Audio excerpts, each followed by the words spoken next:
Good morning, everyone, and welcome back to my another vlog.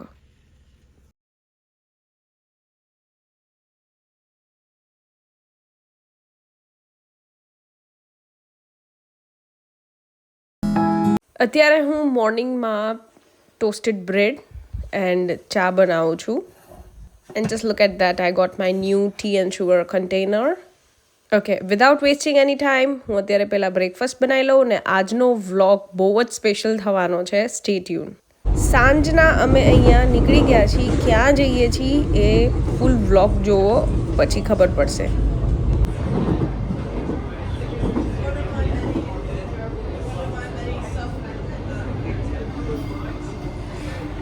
હું અહીંયા proper shot લેવાની try કરું છું ને બહુ જ વિન્ડી છે અત્યારે. Just look at my hair.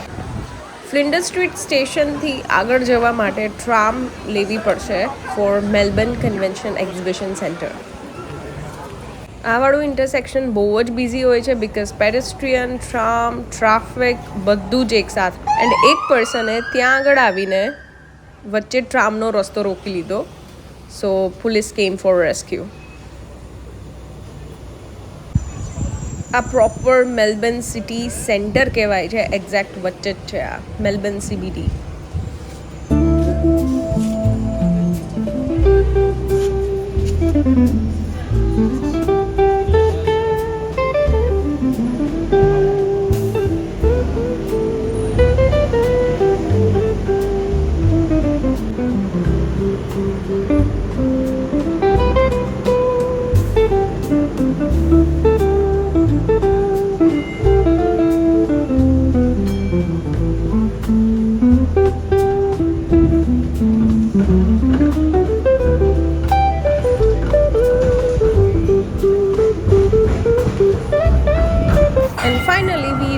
Melbourne convention exhibition centre. અમે અહીંયા આદિત્ય ગઢવીનો કોન્સર્ટ જોવા આવ્યા છીએ. આદિત્ય ગઢવીએ ફર્સ્ટ ટાઈમ મેલબર્નમાં પરફોર્મ કર્યું છે. So how can we miss it. Concert start થવામાં હજુ ટાઈમ હતો. સો આજુબાજુ અમે ફર્યું, આજુબાજુની પ્લેસ એક્સપ્લોર કરી.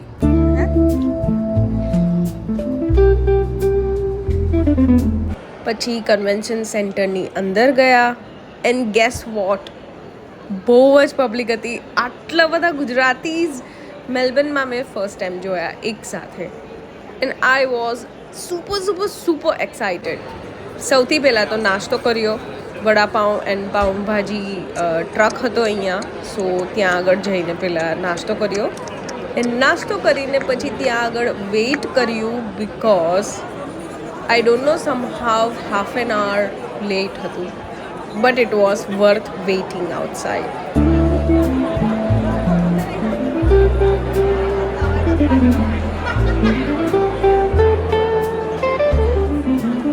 એન્ડ પછી ડોર્સ ખુલતા જ તે અમને અમારી સીટ મળી ગઈ.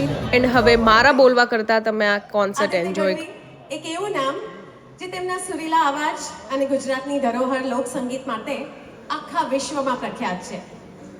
આદિત્ય એક એવી વ્યક્તિ છે કે જેમણે ગુજરાતના લોક સંગીતને માત્ર ગુજરાતની સરહદે જ નહીં પરંતુ વિશ્વભરમાં લોકપ્રિય અને પ્રખ્યાત કરી લીધું છે. કોઈ પણ રિજનલ આર્ટિસ્ટ માટે ખૂબ જ ગર્વની વાત છે કે તેમના ગીતો ઇન્ટરનેશનલ ચાર્ટ ટોપર્સમાં મોખરે હોય. અને એ સિદ્ધિ આદિત્યભાઈએ હાંસલ કરી છે ગોતીલો એટલે કે ખલાસી સાથે.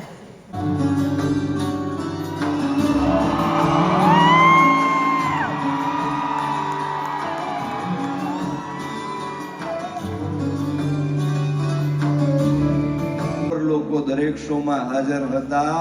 એના પછી મેલબર્નમાં આજ પહેલી વખત ગુજરાતી ફોક કોન્સર્ટ થઈ રહ્યો છે એટલે હું આને સ્ટાર્ટ કર્યું. શરૂઆત અમે અમદાવાદથી ગુજરાતથી કરેલી. અમે US ગયા અને આ વખતે આ વર્ષે અમને મોકો મળ્યો છે કે અમે ઓસ્ટ્રેલિયામાં પણ તમને બધાને મોજ કરાવવા માટે થઈને આવી શકીએ. ગરબા તો આપણે મારી અને તમારી આ વાણી, આ સંગીત, આ સાહિત્ય એ સીધો હૃદયની અંદર જઈ અને એની અંદર પરિવર્તન લાવે છે. એ તાકાત છે આપણી વાણીની, આપણા શબ્દોની, આપણા સંગીતની. એ બહુ જ જાણીતી આપણી ગુજરાતી ફોક રચના છે.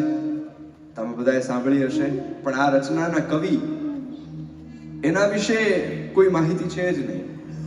એ કવિ ક્યારે જન્મી ગયા, ક્યાં જન્મી ગયા, એમની બીજી રચનાઓ કઈ, એના વિશે કોઈ માહિતી નથી. અને એ જ મજા છે લોક સંગીતની. લોક સંગીત એ એવી રીતના રચાઈ જાય છે કે લોકોમાં પ્રચલિત થઈ જાય છે અને પછી એનો રચયિતા છે ને એનું નામ પણ વિસરાઈ જાય છે, એનું નામ પણ લોકો ભૂલી જતા હોય છે. એવી એક રચના હવે અહીંયાથી હું રજૂ કરું છું. મેં કૃષ્ણના જન્મની વાત કરી, પણ કૃષ્ણ છે એ 14 વર્ષ સુધી ગોકુળમાં રહ્યા અને એમણે એમની લીલા બધાને દેખાડી. ગોકુળ આખાને પોતાના કૃષ્ણમય કરી દીધા છે અને ગોકુળ છે એ કૃષ્ણ જાણે એનો પ્રાણ બની ગયો હોય એવું થઈ ગયું છે. 14 વર્ષની ઉંમરે ભગવાન કૃષ્ણ છે એ ગોકુળ છોડી અને મથુરા જાય છે પોતાનું અવતાર કાર્ય કરવા માટે થઈ, અને પછી વળીને કોઈ દિવસ પાછા ગોકુળ આવ્યા નથી. પણ જ્યારે 14 વર્ષની ઉંમરે ભગવાન કૃષ્ણ ગોકુળ છોડી અને મથુરા ગયા, તે ગોકુળમાંથી કૃષ્ણ નહીં પણ જાણે આખા ગોકુળનો પ્રાણ જતો રહ્યો હોય એવું ગોકુળ બની ગયું છે. ગોકુળના લોકો શ્વાસ તો નહીં રહ્યા છે, ગોકુળના લોકો જીવિત તો રહ્યા છે, પણ જાણે પ્રાણ ન હોય ને આખા ગોકુળમાં એવું ગોકુળ બની ગયું છે. જાણે એમનો જીવ જતો રહ્યો હોય ને એવું ગોકુળ બની ગયું છે. કોઈકે પ્રશ્ન કર્યો કે દુનિયા આખીની નદીઓ અમે જોઈ છે, દુનિયા આખીની નદીઓના રંગ અમે જોયા છે. દુનિયા આખીની નદીઓના રંગ જોયા પછી અમને એટલી ખબર પડી છે કે દુનિયામાં ક્યાંય કોઈ નદીનો રંગ છે ને એ કાળો નથી. એકમાત્ર યમુના નદી એવી છે કે જેનો રંગ કાળો છે. એનું કારણ શું? અને ત્યારે મારી ધરતીના કોઈ કવિએ જવાબ આપેલો કે કૃષ્ણ જ્યારે ગોકુળ છોડી અને મથુરા ગયા ને ત્યારે માં યશોદાએ, રાધાજીએ, ગોપીઓએ પોતાની આંખમાંથી એટલા આંસુ વહાવેલા, એટલા આંસુ વહાવેલા કે એની આંખના કાજળ છે ને એ આંસુ હારે વહી અને યમુનામાં ભળી ગયા ને ત્યારથી યમુના કાળી થઈ ગઈ છે. ત્યારથી યમુના કાળી થઈ ગઈ છે. ભગવાન કૃષ્ણ મથુરાથી ઉદ્ધવજીને મોકલે છે કે જાઓ મારો સંદેશો આપતા આવો ગોકુળને કે હવે મને ભૂલી જાય, કૃષ્ણ પાછો નહીં આવે, કૃષ્ણ કૃષ્ણ કૃષ્ણનું રટણ બંધ કરી દે, મને ભૂલી જાય એવો સંદેશો આપતા આવો. ઉદ્ધવજી છે મથુરાથી આવે છે ગોકુળમાં સંદેશો લઈને. આ રથ જોઈ અને ગોકુળ આખું દોડે છે કે કૃષ્ણ આવી ગયો, કૃષ્ણ આવ્યો, એ કૃષ્ણ આવી ગયો, એ આપણો કનૈયો આવી ગયો, અરે દોડો દોડો કનૈયો પાછો આવ્યો. દોડી અને જ્યાં આવીને ઉભા રહે છે ત્યાં રથમાંથી ઉદ્ધવજી નીકળે છે અને કહે છે કે કૃષ્ણ નથી, આ કૃષ્ણનો સંદેશો છે કે એને ભૂલી જાઓ, હવે કૃષ્ણ પાછો નહીં આવે. અને ત્યારે આખું ગોકુળ કહે છે કે ના ના ના ના ના, અમારે કોઈ સંદેશો નથી જોતો, અમારે તો અમારો કનૈયો જોઈએ છે, અમારો કાનુડો જોઈએ છે. અરે લાવી દો ને, એને શું માથું લાગ્યું છે, એને શું ખોટું લાગ્યું છે, અમારાથી શું એવી ભૂલ થઈ ગઈ કે અમને આમ મૂકીને જતો રહ્યો. અને સંદેશો દેવો હોય ને તો અમારો સંદેશો એ કનૈયાને દેજો નહીં. સંદેશો એટલો જ હતો કે એકવાર ગોકુળ જાવો,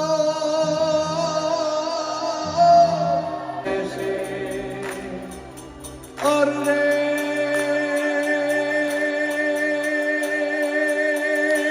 રે ગોવાનિયાને.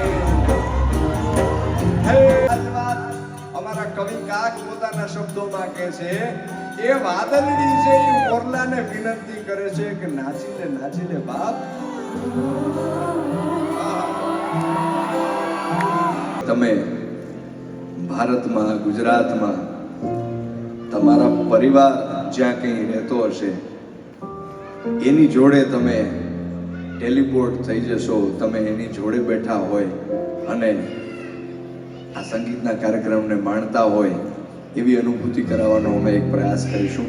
કારણ કે આપણો દેશ ભારત એ સંબંધોને, રિલેશન્સને બહુ જ મહત્વ આપે છે. આપણે એને ઉજવવાવાળા લોકો છીએ. એક ગીત દલપતરામનું, દલપતરામ નામના કવિ આજથી 200 વર્ષ પહેલા જન્મી ગયા છે અને એમનું કાવ્ય લઈ અને અમે યુટ્યુબના માધ્યમથી મૂક્યું ત્યારે કરોડો લોકોએ દુનિયાભરમાં, ગુજરાતીઓએ દુનિયાભરમાં એને સાંભળ્યું, એની ઉપર ખૂબ જ તે પ્રેમ વરસાવ્યો અને એ કાવ્ય અહીંયાથી અમે રજૂ કરવા જઈ રહ્યા છીએ. હું સુતો બારણે પુત્ર નાનો, ઉપર ભાઈના કાંડા ઉપર એક નાનકડો એવો દોરો બાંધી અને બેન 10 આંગળી આમ કરીને આમ ઓવારણા લે અને આમ કરીને આમ ટચાકડા ફોડે. ત્યાં ઈ ભાઈની ઉપર, ઈ વીરની ઉપર હજારો ગાવ દૂર પણ કોઈ મુસીબત હોય ને તો એ ત્યાં ભાંગીને ભૂકો થઈ જાય. ઈ તાકાત હોય છે બેનના ઓવારણામાં, બેનના દુખણામાં, બેનના મીઠણામાં. અને એ ભાઈ બહેનના સંબંધ માટે તે શું કીધું કવિઓએ? કોણ હલાવે લીમડી ને કોણ ઝુલાવે પીપળી. મા દીકરાના સંબંધની વાત કરી, ભાઈ બહેનના સંબંધની વાત કરી. એવો જ એક પવિત્ર સંબંધ એટલે બાપ દીકરીનો સંબંધ. અમારા સાહિત્યકાર સ્વર્ગત શ્રી નકિંદર દેવી મારી શુભેચ્છાઓ. મને ઇન્ડિયન પાસે બધાને આપજો.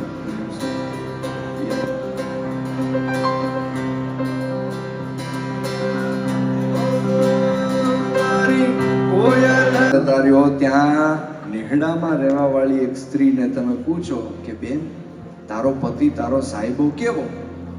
અને પછી ગીરના નેહડામાં રહેવા વાળી સ્ત્રી છે ઈ પોતાના સાહેબાનું વર્ણન કરે તો કેવી રીતના કરે કે સાહેબો રે ગોવાળજો એ મારો મીઠડો રે ગોવાળજો.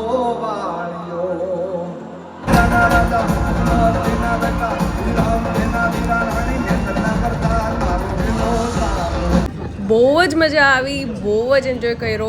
મારાથી જેટલું કેપ્ચર થતું હતું એટલું મેં કર્યું. એન્ડ હવે ઘરે જવા માટે નીકળી ગયા અમે. અત્યારે રાતના 11:30 વાગ્યા છે.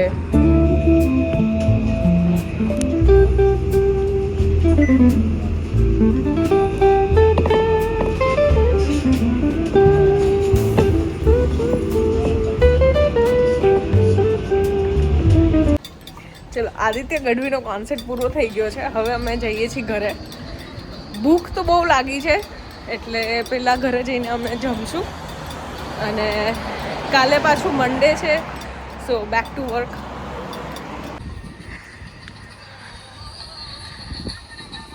અમારા સાહેબ હજુ આદિત્યભાઈના ફીવરથી બહાર ન થયા.